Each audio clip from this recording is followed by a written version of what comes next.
Hello students, मैं रंजीत सिंह आज फिर से आपके कुछ मोस्ट इम्पोर्टेंट क्वेश्चन के साथ प्रेजेंट हुआ हूँ यूट्यूब पर। तो आप बड़े ध्यान से देखिएगा इन क्वेश्चंस को कि किस तरीके से मैंने उनको किया है और मैं एक्सप्लेनेशन करने जा रहा हूँ। तो सभी बच्चे इन क्वेश्चन को देखें और समझें। इस पर वेस्ट क्वेश्चन जो भी नहीं हो रहा है तो मेरे यूट्यूब में कमेंट बॉक्स में राइट कर सकते हैं, और जो मेरे नियर अबाउट स्टूडेंट्स हैं अगर उन तक मेरी आवाज़ पहुँच पा रही है, वो अगर देख रहे हैं तो ऑनलाइन या ऑफलाइन के माध्यम से आप यहाँ पर ज्वाइन कर सकते हैं सैद नगली में। ठीक है भाई, अगर बात करें इस क्वेश्चन की या फिर जो मैंने आज क्वेश्चन समझाने वाला हूँ उन क्वेश्चन की अगर मैं बात करूँ तो उन क्वेश्चनों को बड़े ध्यान से देखिएगा किस तरीके से मैंने सॉल्यूशन कराया है या फिर समझिएगा। देखो भाई, क्वेश्चन ये दे रखा है कि उसने क्वेश्चन ये दे रखा है कि nth टर्म मतलब nth टर्म की वैल्यू कितनी दे रखी है 2n-1। मतलब एक कंडीशन दे दी कि भी an टर्म या फिर nth टर्म की वैल्यू है 2n-1। वो कहेगा कि 7 टर्म बताओ, वो कहेगा कि 8 टर्म बताओ। जब उसने टोटल कंडीशन n की फॉर्म में दे दी तो जाहिर सी बात है किसी भी कंडीशन में वो पूछ सकता है। अगर उसने कहा कि 7th टर्म फाइंड करो तो 7 टर्म फाइंड करने के लिए बस n की जगह क्या पुट करना पड़ेगा, 7 पुट करना पड़ेगा। मतलब n को चेंज कर देना है, n की जगह पुट कर देना है कितना 7। उस 7 की जगह पुट करने के बाद 7 का डॉट कराएंगे, 7 2 14 और 14 - 1 कितना हो गया 13। कहने का मतलब ये हुआ जो 7th टर्म पे वैल्यू है वो कितनी है 13 है। अगर वो पूछता कि 8th टर्म बताओ इसकी, या फिर कहता कि इसकी 15 टर्म बताओ, क्वेश्चन और अलग जनरेट हो जाता। तो आपको क्या करना था, सिर्फ ओनली सिर्फ n की जगह कितना पुट कर देना था, 7 की जगह 8। अगर वो कहता 15 तो n की जगह कितना यूज कर देना था 15, जो गिवन कंडीशन थी।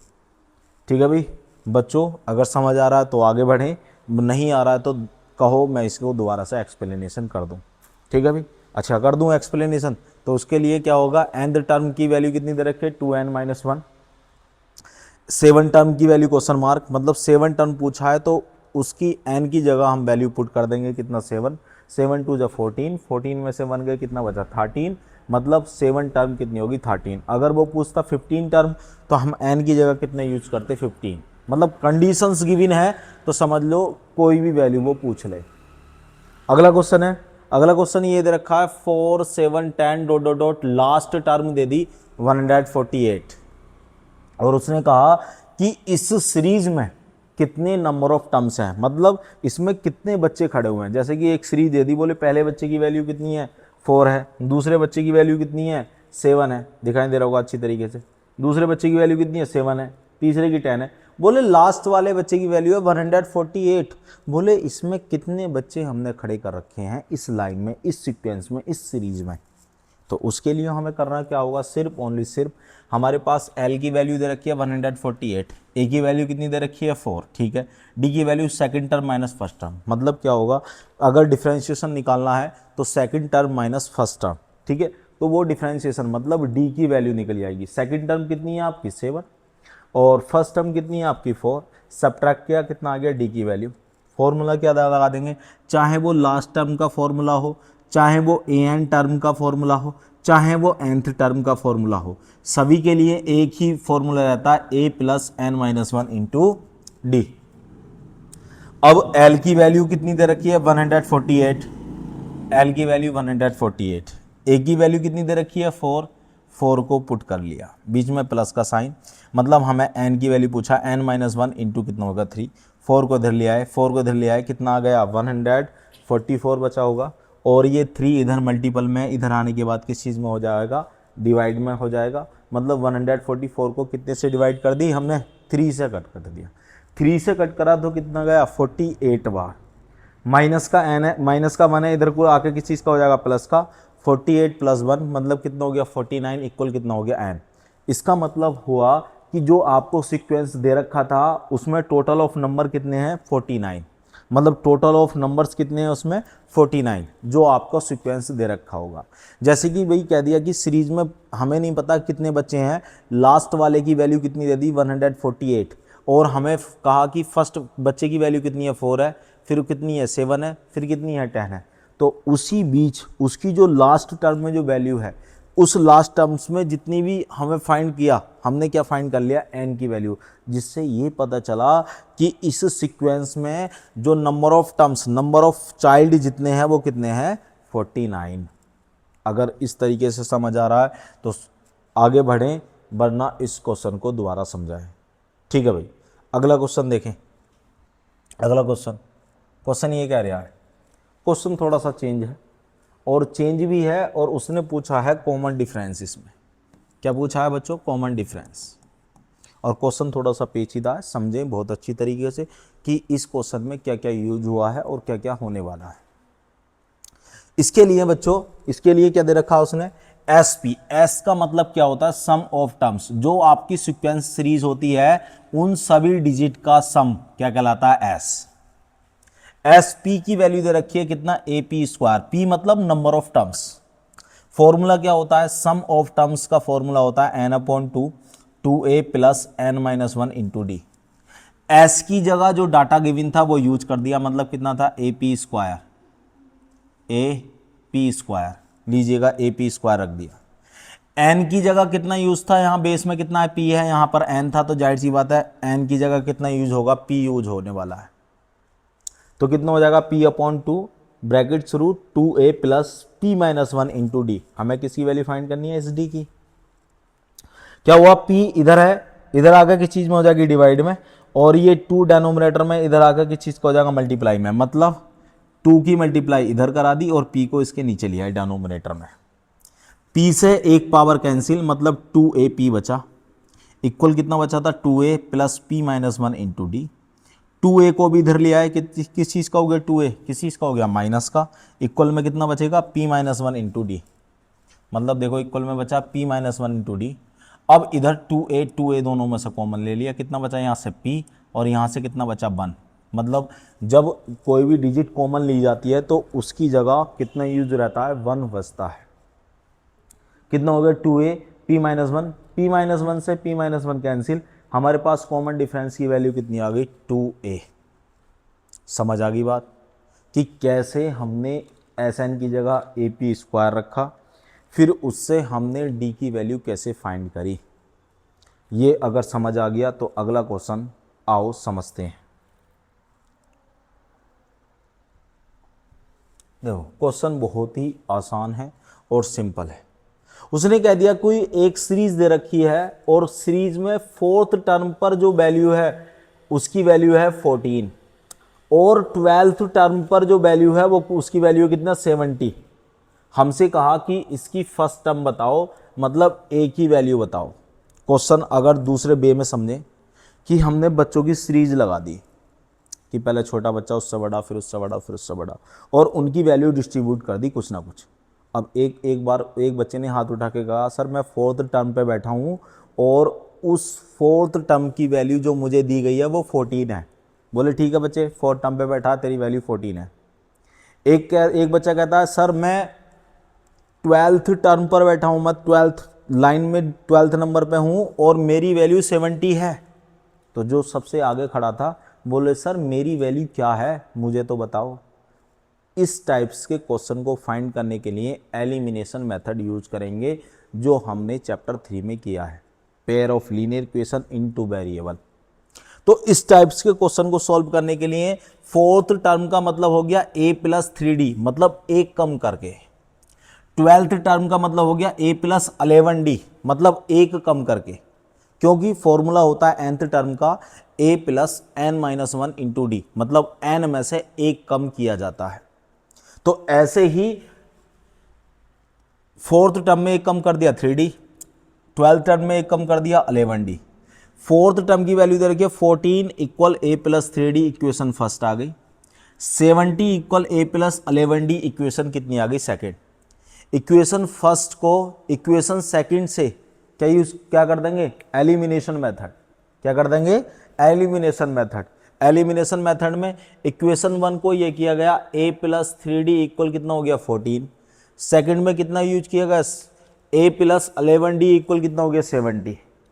दोनों में साइन सेम है। मैंने कहा था अगर वेरिएबल सेम हो और साइन सेम हो, समझ लेना वहां पर सब्ट्रैक्ट यूज होने वाला है। साइन अगर डिफरेंट हो, एक प्लस का हो एक माइनस का हो, समझ लेना वहां ऐड यूज होने वाला है, बशर्ते वेरिएबल सेम होने चाहिए, वेरिएबल एंड कोफिशिएंट सेम होने चाहिए। ए और ए सेम है, साइन भी सेम है, इसका मतलब सब्ट्रैक्ट होगा, माइनस प्लस की जगह माइनस, माइनस ए से ए कैंसिल, 3d माइनस 11d कितना बचेगा बच्चों, माइनस का 8d, और यहाँ से बचेगा माइनस का 56, माइनस से माइनस कैंसिल, 8 से 56 को डिवाइड करा कितना बार गया, 7 बार, जिससे कि हमारे पास किसकी वैल्यू निकली आई, डी की। अरे सर ये तो डी की वैल्यू निकली है। फर्स्ट वाला बच्चा कह रहा है सर मैं तो बैठा हूँ, मुझे ए की वैल्यू बताओ मेरी कितनी होगी। उसके लिए हमने कोई सी भी एक इक्वेशन को, चाहे इक्वेशन फर्स्ट हो चाहे इक्वेशन सेकंड हो, कोई सी एक इक्वेशन को यूज कर लिया। हमने कहा फ्रॉम इक्वेशन फर्स्ट, बोले जी इक्वेशन फर्स्ट क्या कह रही है, 14 इक्वल ए प्लस 3d, बोले हम कह रहे हैं डी की वैल्यू तो हमारे पास है, ए की वैल्यू निकाल दो।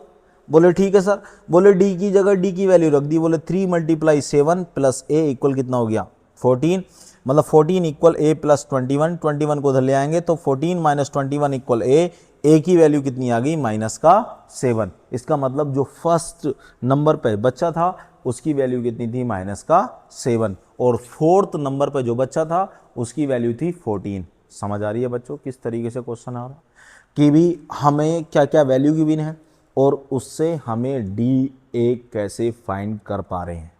तो इस टाइप से क्वेश्चन मिलते हैं, हलवा क्वेश्चन नहीं मिलते बस सीधे सीधे जाओ फॉर्मूले लगाओ, नहीं, कुछ ट्रिक बेस्ड क्वेश्चन मिलते हैं, उनको अच्छी तरीके से समझो और उनको फाइंड करके देखो जैसे मैं सिखा रहा हूं। अगला क्वेश्चन देखते हैं भैया, अगला क्वेश्चन देखते हैं।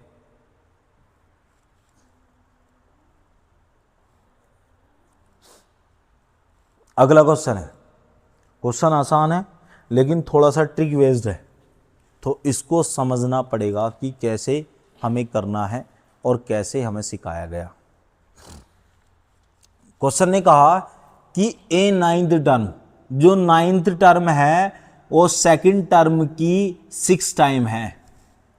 क्वेश्चन ने कहा कि कोई एक सीरीज दे रखा है और A2 दे रखी है और कोई एक सीरीज दे रखी है A9 दे रखी है, नाइन्थ टर्म की वैल्यू अगर इसमें 6 से मल्टीप्लाई करा दें तो दोनों आपस में क्या है, इक्वल है। ये क्वेश्चन ने कहा।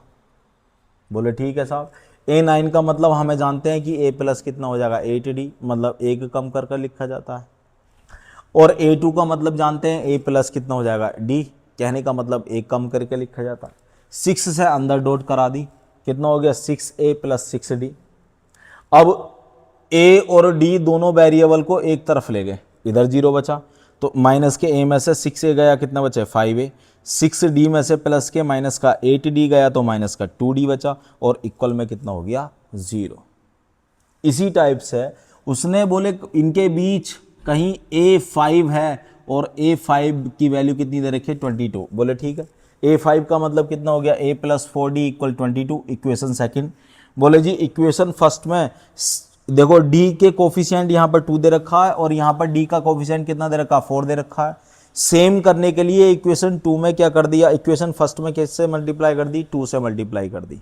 सेम करने के लिए कितने से मल्टीप्लाई कर दी, 2 से। क्यों, यहाँ पर कितना है 2D और यहाँ पर कितना है आपका 4D।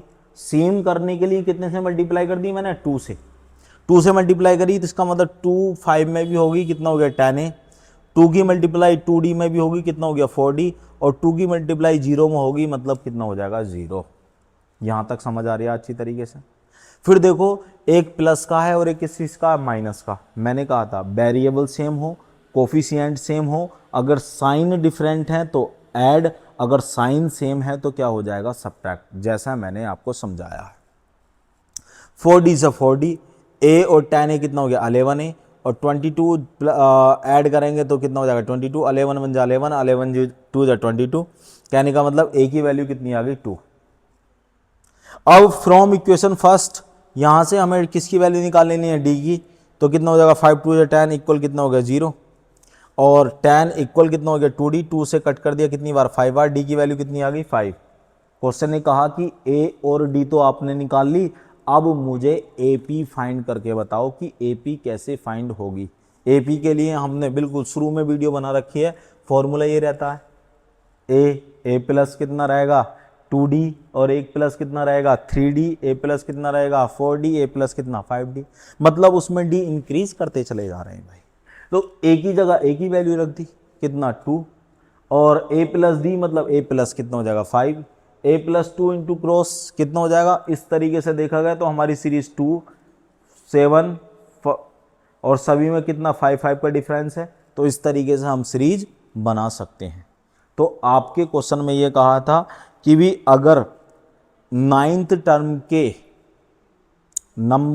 टर्म वो इक्वल होगी सेकंड टर्म में अगर 6 से मल्टीप्लाई कराई तो। बोले ठीक है, उससे हमें एक इक्वेशन मिल गई। दूसरी कंडीशन कहा कि हमने फिफ्थ टर्म की वैल्यू तो तुम्हें दे रखी है 22, बोले a प्लस 4d की वैल्यू आ गई। और दोनों इक्वेशंस को हमने एलिमिनेशन मेथड से सॉल्व किया, और एलिमिनेशन मेथड से सॉल्व करने के बाद a और d की वैल्यू हमें मिली, जिससे कि हमें उनकी AP फाइंड हो गई। ठीक है भाई। अगला क्वेश्चन जो हम समझाने जा रहे हैं वो आपकी स्क्रीन पर है। क्वेश्चन नंबर क्या हो गया 13। क्वेश्चन नंबर 13 क्या है भाई, ए की वैल्यू p दे रखी है, डी की वैल्यू कॉमन डिफरेंस की q दे रखी है। वो कह रहा है 10th टर्म बताओ। और nth टर्म का फॉर्मूला क्या होता है, a plus n minus 1 into d. अगर 10th टर्म का पूछेगा तो a प्लस 9d। जाहिर सी बात है a की जगह a की वैल्यू रख दो, d की जगह d की वैल्यू रख दो, आंसर आपके साथ होगा। तो 10th टर्म कितनी होगी बच्चों, p प्लस 9q। मतलब a की जगह कितना रख दिया p और d की जगह रख दिया कितना q। तो 10th टर्म कितनी हो गई, p प्लस कितना 9q। क्लियर हो गई मेरी बात, इतनी बात समझ में आ गई। और अगला 14 टर्म मैंने क्वेश्चन आपको समझा रखा है और आपको आज मैं दोबारा से समझा रहा हूँ। क्वेश्चन ने कहा कि जैसे ही बच्चों की सीरीज दे रखी है और 11th टर्म पे जो बच्चा मतलब 41 टर्म पे जो बच्चा है उसकी वैल्यू पहले फाइंड कर लो। ठीक है, बोले वैल्यू फाइंड कर लेंगे और उस वैल्यू में 72 और ऐड करो। जब वैल्यू फाइंड होकर आ जाए उस वैल्यू में कितना ऐड करो 72, और 72 ऐड होने के बाद कुछ ना कुछ वैल्यू आएगी। जब ऐड होने के बाद जो वैल्यू आएगी वो कौन से नंबर की वैल्यू है, ये क्वेश्चन ने पूछा। मैं तुम्हें दोबारा समझा दूं कि भाई a 14 20 ये दे रखी है, उसने कहा 41 टर्म की वैल्यू हमें फाइंड करनी है। बोले निकाल लेंगे 41 टर्म की, मतलब कितनी हो जाएगी a प्लस 40d। उसके बाद उसमें 72 और ऐड करो जो वैल्यू आई। 72 ऐड करने के बाद जो आपकी वैल्यू है वो कौन से नंबर की वैल्यू है, ये क्वेश्चन ने कहा। तो आओ सीखते हैं। a की वैल्यू कितनी दे दी 8, d की वैल्यू 14 माइनस 8 मतलब कितना हो गया 6, मतलब d की वैल्यू कितनी होगी 6। 41 टर्म की मतलब a प्लस कितना हो गया 40d, मतलब ये हुआ a प्लस कितना हो गया, d की जगह कितना यूज कर सकते हैं 6, यूज कर दिया। हमारे पास 41 टर्म की वैल्यू कितनी होगी 248। मैंने कहा था उसमें कितना ऐड करना है भाई 72, बोले ऐड कर दिया, कितने आ गया 320। बोले 72 ऐड करने पर 320 आया, ये कौन से नंबर की वैल्यू है, मतलब ये n की वैल्यू क्वेश्चन मार्क, d की वैल्यू हमारे पास a की वैल्यू 8, d की वैल्यू 6, n की वैल्यू पूछा है। तो an की वैल्यू उस कंडीशन के लिए कितनी होगी 320। an इक्वल कितना हो गया a plus n minus 1 into d. an की value 320 equal 8 plus n minus 1 into d. D की जगह कितना यूज कर लेंगे 6, 8 को इधर ले आए, कितना बचा 312 एन माइनस 1 इंटू 6 को इसकी डिवाइड में ले गए और कट करा 52 बार, और 52 में माइनस का इधर आकर किस चीज का हो जाएगा प्लस का। तो n की वैल्यू कितनी आ गई 53। कहने का मतलब अगर 41 टर्म की वैल्यू में 72 ऐड किया जाएगा तो वो वैल्यू 50 में टर्म की होगी। ये क्वेश्चन ने कहा है कि भी कोई एक सीरीज दे रखी है और 40 में टर्म पे जो वैल्यू आई उस वैल्यू में 72 ऐड करो और ऐड होने के बाद ये बतानी है कौन से नंबर की वो वैल्यू आई है। तो वो कौन से नंबर की वैल्यू आई है 53 टर्म्स की। इस टाइप के क्वेश्चन या फिर रोमांचिक जो अच्छे क्वेश्चन होते हैं, बढ़िया क्वेश्चन होते हैं मैथमेटिक्स के, जो समझ नहीं आ रहे हैं, इस टाइप के क्वेश्चन को देखने के लिए मैथ्स विद रंजीत 23 के साथ जुड़िएगा और सभी अच्छी तरीके से इस वीडियो को देखें, लाइक करें, शेयर करें एंड सब्सक्राइब करें। धन्यवाद। जय हिंद, जय भारत।